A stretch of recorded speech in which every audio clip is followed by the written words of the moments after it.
আমি শীতল গোস্বামী আমার নিজের লেখা কবিতা তোমাদের কাছে আবৃত্তি করে শোনাচ্ছি।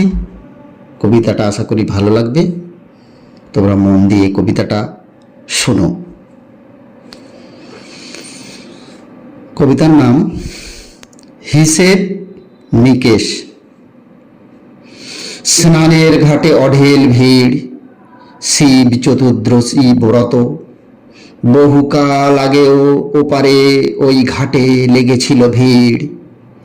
নদী তেমনি ভাবেই বয়ে গেছে, মজে গেছে, সকল এমনি ভাবেই মাথার উপর দিয়ে নদীতে ছায়া ফেলতে ফেলতে উড়ে গেছে, কিন্তু রেখে গেছে তার কুস্মৃতি। গাঙুরের ঘাটে বেহুলা কেঁদেছিল তার জীবনের শেষ কান্না, যোগ ভাবনা। বাতাস তীর তীর করে জলে ঢেউ তুলেছিল, যুগাতীত কালের দৃশ্য বার বার ঘুরপাক খায়।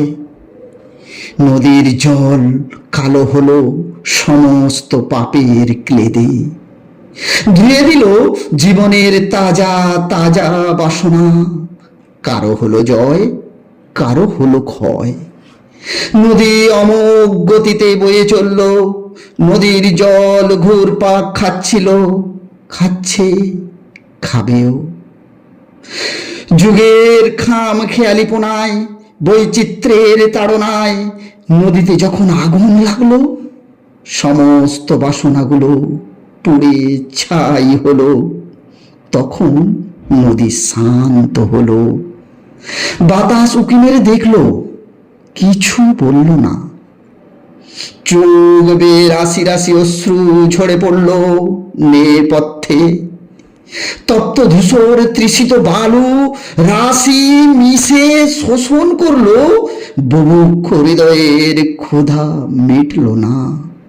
কিন্তু হিসেব নিকেশ পুরোপুরি মিটে গেল।